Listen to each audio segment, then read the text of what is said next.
Happy Madness Thursday. Yes, I get it. A zillion games in March Madness. But you know what? We've got a fantastic NHL card going tonight. We're going to talk Rangers, Bruins, Islanders, Red Wings, a huge four-pointer there, and Preds and Panthers to see if the Panthers can get out of that little streak they're in right now. With me, Brian Leonard in his regular Thursday spot. Brian, before we get to this first game, my last day hosting, Andrew is supposed to be back tomorrow, but I was running some numbers. Since Andrew left on vacation, guys, I am 18 and 6, 75%, 31.6 units gained. I think his flight or his booking on today's flight coming home is going to be mysteriously canceled. Some guy's going to call in. Dan, our producer, is going to use that Andrew voice that he did on the show once and cancel his flight. And maybe I host for another week and see if we can keep this run going. What do you think? Good idea? It's fine with me, and he's on vacation. I'm sure he doesn't mind at all either. He sent out a nice picture of his girlfriend yesterday, and really a cute couple. I like them both. Right. Right. Rangers Bruins. I'm going to give you a little bit of info that I have in this game. It is interesting. I've been watching the live line since last night to see what the openers were, see where the movements are. It looks like right now, it looks like it's going to be Quick and Swayman in goal. You've got the Bruins minus 135, or sorry, minus 140. They opened up at 135. You're getting the Rangers now at plus 120. The total, I think the total is going up in this game. It's at 5.5 over 20. I think this is going to hit 6 by game time. I get it. Quick has been good. 6-1 his last 7 starts, 922 save percentage. And the game in which he lost, it was to Columbus, 4-2. He faced 41 shots, the most shots that Quick has faced all season long. The problem I have is on the other side. If it's Swayman, Swayman's had a good year, but Swayman in February and March have been his 2 worst months as far as goals against average goes. 7 of his last 9 starts, he's allowed 3 or more goals. The only starts in which he didn't allow 3 or more were against the Toronto Maple Leafs in that home and away that was sandwiched between a game against the Edmonton Oilers. He only allowed 1 in those 2 games. The Bruins got up for the Leafs. He's struggling a bit right now. I just seem to think that you get Quick on the road where he's 5-4-2, as opposed to 10-1 at home, and you get Swayman who's struggling a little bit right now. Maybe we see some goals tonight. It's hard. It's always tough to take an over when you got the Bruins and you got the New York Rangers because they're very good defensive teams. But I think if both these goalies go, Quick and Swayman, I'm going over here at 5.5 before it hits 6. What are your thoughts on this one? Yeah, some strange line movement the other day. I had a 5% on the Rangers against Pittsburgh, and money came in, a ton of money came in on Pittsburgh before the game went off. Rangers never were in doubt. They win that game by 3 goals, but you're still getting a lot of line movement based on who the goalie is for the Rangers. And I think Quick's been very good this year, and he played for the Knights last year, and I was very disappointed in him. I thought he was done, but he's played pretty well, regardless of the home and road dichotomy. He's done very well, and I wouldn't have any problem backing the Rangers. You mentioned the total in this game, and I agree. I was looking at that also. I'm not going to touch a lot on this game right now because it's my best bet on the show, and I'll come back and talk about that a little bit later.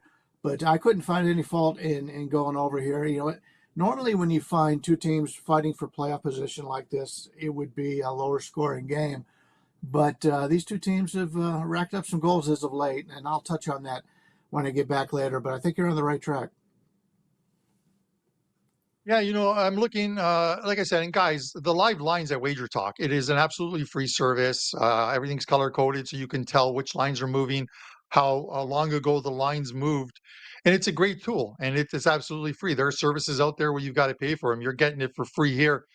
You can actually click on any book's line and see what the line movement has been in the times that it's moved.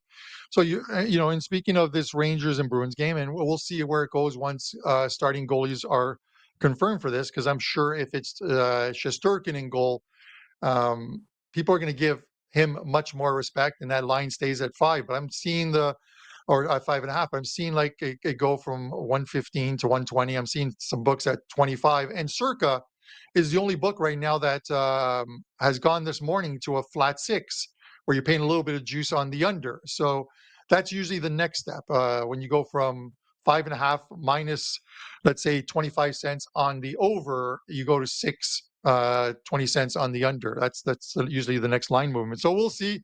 Looking forward to that line. Sorry, to your best bet on this game, Brian. I know what it is, but I'll wait for you to talk about it at the end. All right. This is one that I had to have this one on the card, Brian. The Islanders and the Red Wings. I sent Johnny Detroit a text message the minute the Detroit Red Wings came back and won that game against Columbus. They're not world beaters, but that was such a huge win for the Detroit Red Wings that sometimes those wins can spark you. This is a team that's struggling, 2-6 or 2-7, I think, since Dylan Larkin has been out. He's on the ice, he's taking reps, but we won't know until probably game time because I think Lalonde, the coach, said he could be a game time decision. They may not rush him back for this game because you don't want the guy getting injured again. And, if you guys watch the Detroit Red Wing games, it's Reimer is confirmed in goal tonight. They left him out to hang in the last game. Breakaways out of the penalty box. 3 breakaways in the first period, I think it was, or the first 30 minutes of the game. If you're trying to make the playoffs, you can't allow this to happen. It is so tough. You've got it's likely Sorokin in goal, but Brian, he is 9-11 on the road. His road splits are so worse.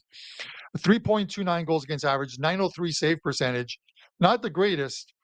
Reimer 3-0 against the Metro this season, but that's kind of sugar coated. 2 wins against Columbus, 1 against the Philadelphia Flyers in a game in which they won 7-6. If you remember that game at Little Caesars, there's a lot of pepperoni in that one. I'm going to lean the Islanders here. If Dylan Larkin is in, I'll say this: if Dylan, until Detroit gets better defensively, I just can't play on them. But I'm going to take the Islanders minus 110. But I will say this: if Dylan Larkin's back in the lineup, I would fully expect the Detroit to be that much better tonight and push to try and get into the playoffs. I have a future bet on Detroit to make the playoffs, so it wouldn't bother me if they won tonight. It's not on my card, but I'm leaning the Islanders. Thoughts? Well, Larkin's a good player, and when he gets back there and gets acclimated, they will definitely help. But I don't know. First game back from an injury, team players are usually a little bit more timid. So I wouldn't think just because he comes back and plays a game that they're a whole different ball club. The Islanders have won 6 of the last 10 meetings, including 5 of 6 in Detroit. They played very well in this building. The lone loss being the last time they met. So they're get a little bit of revenge in a building that they've dominated. Over the last 10 games in 5-on-5 play, the Islanders clearly been the better team. They have a goal share of 54.35, expected goals 51.86, compared to Detroit's 30.43 goal share, which is horrendous. I have done a little bit better in their expected goals, 46.04. So they're really underperforming right now. You mentioned that last game, Detroit and Columbus. Columbus was right there, led for pretty much the entire game. Detroit scored very late in that game, and they went in overtime. And I watched the show the other day when Prez was on, and he was really all over Detroit. I don't think his clients got that play, but on the show, he was all over Detroit. And he was talking badly about Columbus. I've been done very well on Columbus this year. You got to pick out your spots, and that was a good spot. And they didn't win, but they were the better team that day, I thought. But the Islanders have lost 5 straight games and have dropped to 4th place in the wild card race, 3 points behind Detroit with a game in hand. This is a huge game for both teams. I think even more so for the Islanders because they are behind in the standings. The Red Wings are ending their 4-game homestand. They've won 2 or 3 thus far. After this contest, they have to go on the road for 5 games, which makes this just as important for Detroit. I like the Islanders here. I think they're the team playing better, and to getting them in this price range, I prefer. They've played very well in this building, and they're just playing better right now. They've been up and down all season long. It's hard to bet on the Islanders because you never know who you're going to get. But Detroit's not a team I'm looking to back as a favorite at this point. Yeah, I tend to agree with you. It makes it awfully tough. Like, in all honesty, and when I talk about some of these, I'll always mention if uh, I have a biased opinion based on future bets, because I don't want you to think that I like a play for a certain reason. I have to throw that in there, and I don't want Washington to make the playoffs. If you're a Capitals fan, I'm sorry, I don't want them to make the playoffs because they have I have a futures on them to miss it. I would love for this game to go to overtime. Both teams pick up a point. Maybe the Islanders win it. They go to 75 points. They tie Washington for that ninth spot. Detroit gets an extra point. Goes for and go two up on Washington. Washington's got three tough games coming up. The draw in this game, Brian, after 60 minutes is plus 320. I expect these teams to try and play better defensively just because of how they have struggled of late. This could very well go to overtime. No team, I don't think, is taking a chance right now in that third period and pulling a goalie, let's say, but because they need the 2 points and avoid OT. But when it comes down to, at the end of the day, when it comes down to tiebreakers, the Islanders are behind the eight ball here. 21 regulation wins, Washington 27, Detroit 24. If these teams end up tied, that's the first tiebreaker, is those regulation wins. So something to keep in mind. Brian, before we get into this third game, which is the Preds and Panthers, I'm going to throw a couple things out there at you, just because you're a Vegas guy and you follow the team. But I also want to talk about Tampa Bay because I think it's important when you think a team is going on a run. I like to alert you guys of how I feel about a team because I'm going to play on them. The Tampa Bay Lightning, they normally at this time of the year, John Cooper's pretty much, he's locked up house. They have a playoff spot sewn up. He's managing the minutes for his stars for the playoffs. But Tampa's not locked in just yet. They're on 80 points, 4-game win streak, Brian. And look at how they're scoring in those games. 7-0 against the Flyers. They beat the Rangers 6-3. They beat Florida 5-3 in Florida. And then they go to Vegas and beat Vegas 5-3. They're pumping out offense. How can you not play on this team right now? Any thoughts? Yeah, I'm in agreement. I played on them against the Knights the other day as a nice underdog. They're number one in the NHL this year in power play percentage. And if you watch their games as of late, and that's the big advantage in hockey, is watching the games. And I know you do. Everybody on this show does a lot of watching of the games. You could see the crispness of the passes. You could tell if goals are lucky or if they're skillful. And this Tampa Bay team is playing very well right now. I don't want to bet against Tampa Bay. I know earlier in the season they looked like they were struggling, but you mentioned it. This is a time of year, this is like there's people that put out stats on how these teams have done, the last 20 games of the season or whatever, or what they have done in the past. You have to take that with a grain of salt because, as you mentioned, Tampa Bay is normally a big lead in the playoffs, and they're resting guys at this point.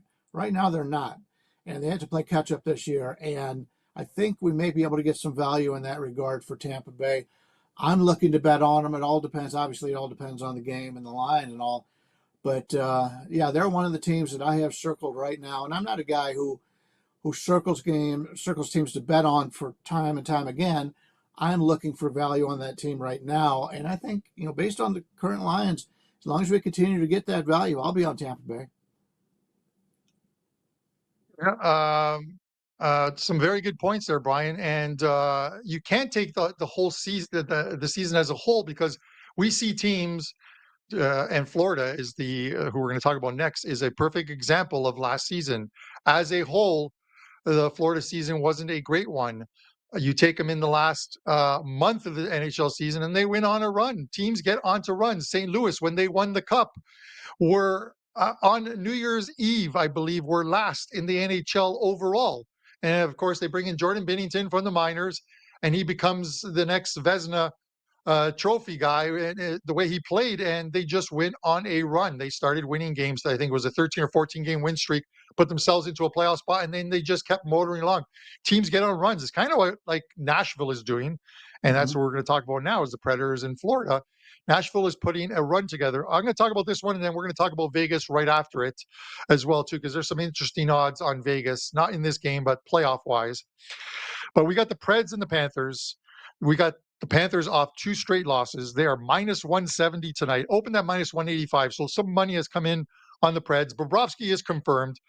Saros is not as of yet, but I would think that he's going to be the starting goalie.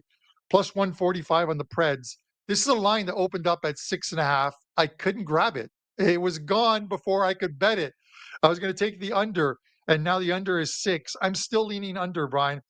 My I always come back to the same school of thought, which is when good teams struggle and lose games, the best way to get back into the win column is by playing defense. And Florida has played some fantastic defense all season long. For them to allow 9 goals in their last 2 losses, one of them to Tampa, who's scoring goals, and then of course they allowed 5 there, and 4 to Carolina. So 2 very good teams. You have another good one coming in. I think if we get Saros and Bobrovsky, it could become a goaltending duel. I'd rather have the 6.5. I'm going to take the under 6 here and throw it to you for your thoughts. I couldn't argue with you on that. I do want to touch on, you mentioned Washington. Washington's team is totally different than it was earlier in the season. They were a very slow team, and when they played teams like an Edmonton, teams with a lot of speed, they would struggle. Washington, to their credit, have moved around some players and given some younger players a chance to play, and they are now not being taken advantage of in the speed game. So if you're looking for futures, really long shots, the way Washington's playing right now, I think there's value on them.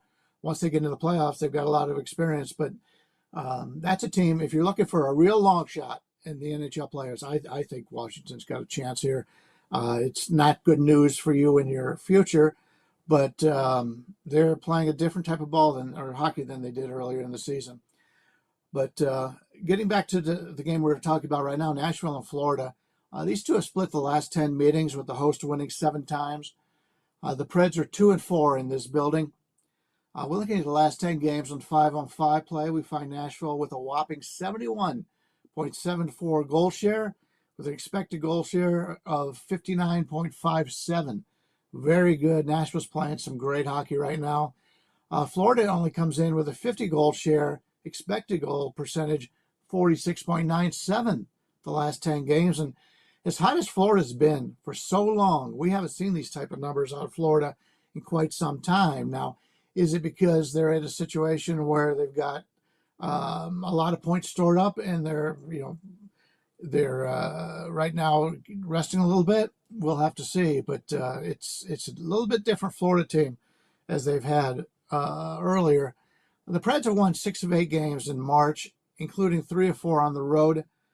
In those road games, they've outscored the opposition in road games 11-8. Florida enters play on a 2-game losing streak, as you mentioned, but they've had 4 days off to recover. And I like betting on teams that have lost and have a lot of time to prepare. I prefer the Panthers because of the scheduling situation, but it's really tough for me to lay this number against a team as hot as Nashville is. And as I said, the last 10 games between the two, as good as Florida's been, they split those games 5-on-5. So I'm kind of torn here. The spot says Florida. The line says Nashville. I'm probably going to have to sit this one out. There's nothing wrong with sitting out a game. Sometimes the best bets you make, Brian, are the ones that you don't put in, right? We've talked about a lot of Yeah. time. Don't push the action if you have to. Just because the game's on TV, you don't need to bet it. I wish I would take my own advice, at least during the first couple of months of the NHL season, because it's just like Groundhog Day. They just keep smashing that 6 a.m. buzzer, but thankfully 2024 is rolling along. But I want to talk about Vegas for a second because here they are, defending Stanley Cup champions on 79 points. The LA Kings are 4 points ahead of them, having played one game more. But right behind them, you got the Minnesota Wild, who lost yesterday. They didn't show up. Marc-Andre Fleury, as I thought would probably happen, was on the wrong end of that game. Then you have the St. Louis Blues, who are still playing well, 75 points, 4 points back. The Flames, 8 points back. I just think they're a little too far back, but it's those ones, Minnesota and St. Louis, if they can somehow get it together. I mentioned a few days ago, Vegas was minus 1,200 to make the playoffs, plus 700 to miss the playoffs. That line is now plus 800, minus 800 to make the playoffs, plus 500 to miss the playoffs. Here's the thing, Brian. I'm going to throw at you. We've missed the value if you think Vegas is going to miss the playoffs. But if you are of the mindset that Vegas is going to miss the playoffs and you want to take that, don't take the plus 500 because their next three games are against tonight, the Seattle Kraken, who they should beat. Then they play Columbus again in Vegas. And then they head out to St. Louis. So after the next couple of games, if they win these two home games before they hit the road, and we know they're not a very good road team, they've proven that all season long.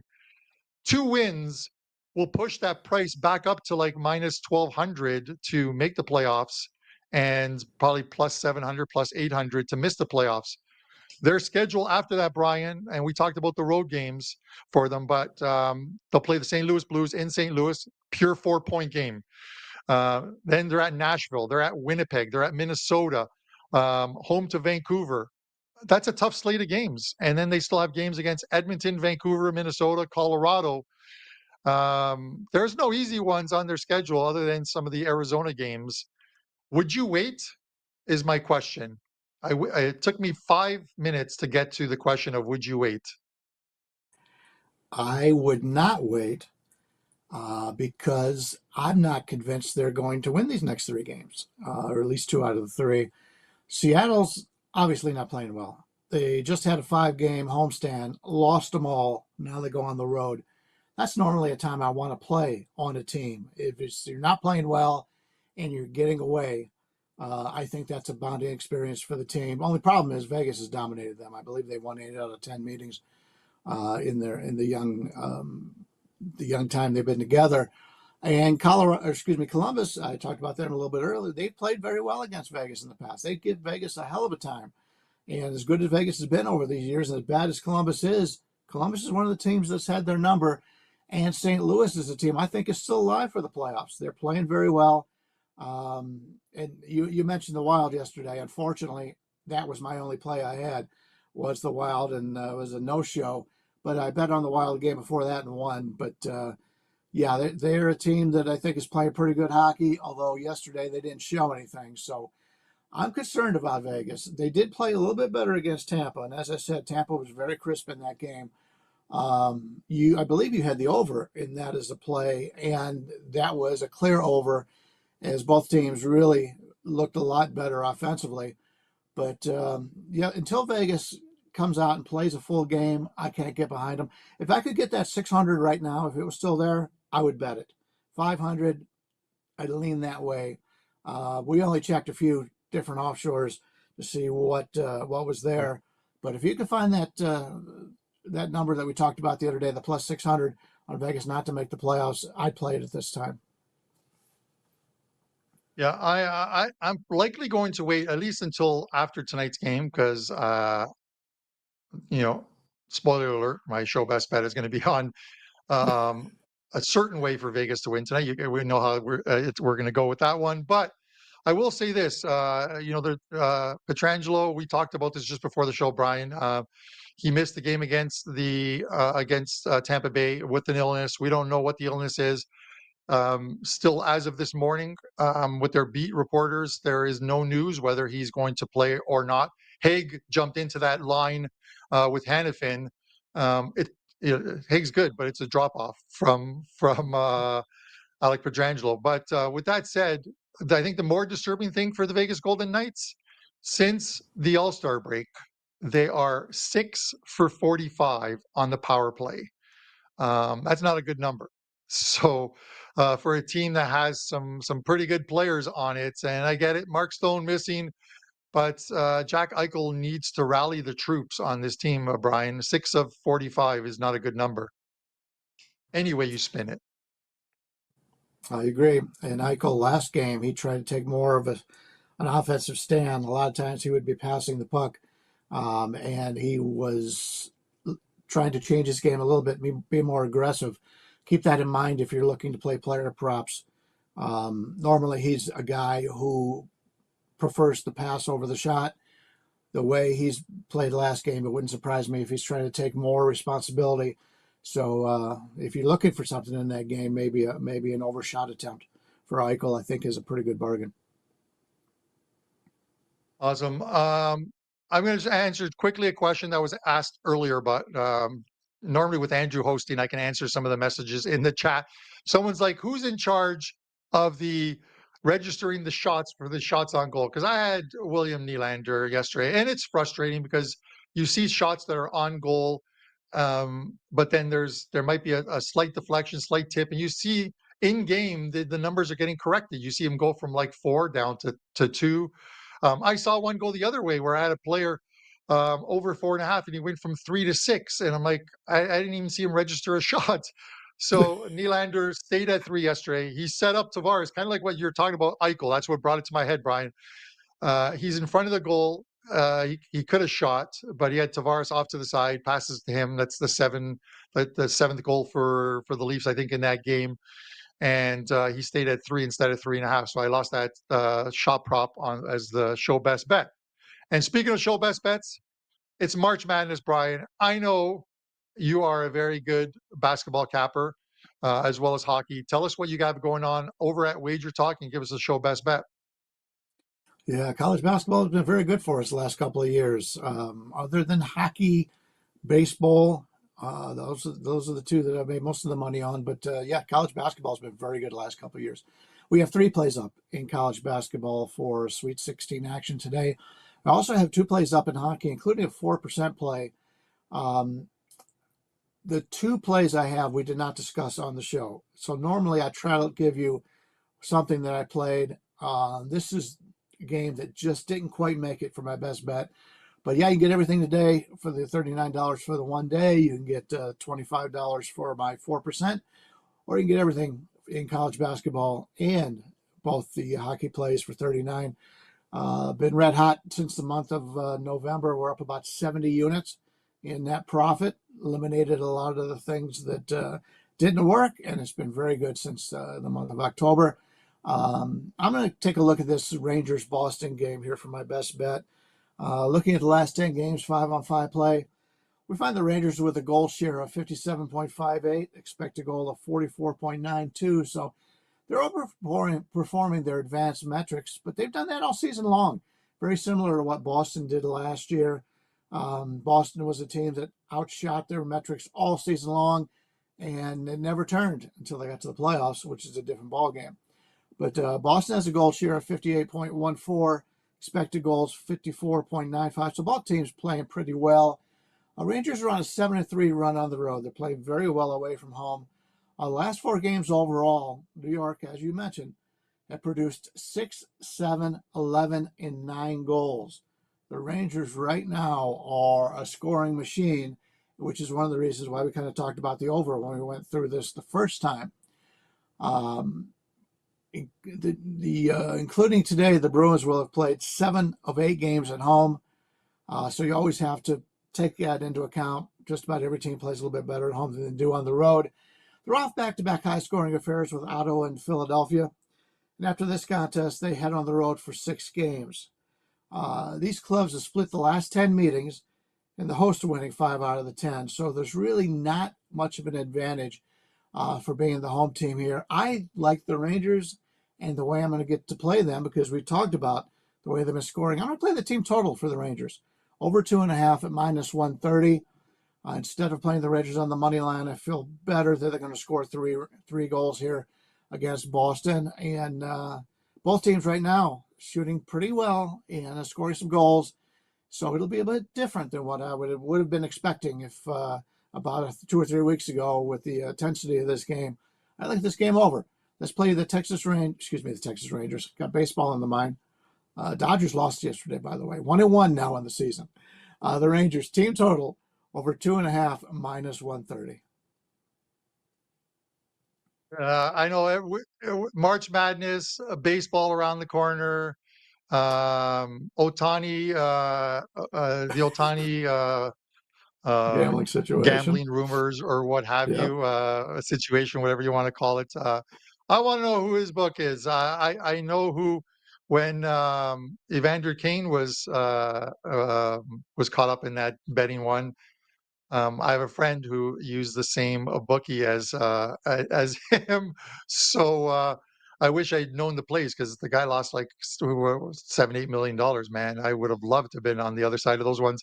Okay, guys, let's get back to hockey here. Um, I have a promo up, really good run right now. 24 7-1 NHL run. 2024 has been much better for me after a bad start to obviously the NHL season. Let's just keep it rolling. Someone had asked for a promo code for 7-day all access. 7-day NHL all access. So you can use CARM7. CARM7 will get you $20 off a 7-day NHL package, which is normally 69, drops it to 49. So it's basically the math is easy. $7 a day for 7 days for packages that are normally $29 a day. You can get that over on my page at WagerTalk. CARM7 is the code. I'm going to go with the Vegas Golden Knights tonight. It's a game, and again, must win doesn't mean you're going to win, but this is more about the Seattle Kraken, and this team has just dropped off 11 to 12 points out of a playoff spot right now. Too many teams to leapfrog, and they're just not playing well as I see it as a team. One of those losses, they're I think on a 6-game losing streak. One of those losses was to this Vegas Golden Knights team, although that one went into OT in Seattle. I'm taking Vegas in regulation here, minus 125. Regulation wins are important for these teams with the tiebreakers, and that's where I'm going. It's Logan Thompson in goal, confirmed. And that's one of the reasons why I like this play, because Aiden Hill's struggling right now. And until he can find his way back, maybe Thompson is the guy you need between the pipes, and his chance to prove that he should get more starts during the rest of this NHL season. So Vegas minus 125 in regulations, your show best bet. Guys, we appreciate you guys tuning in. Tons of comments in our live chat. We absolutely love it. Hit the like button and of course subscribe.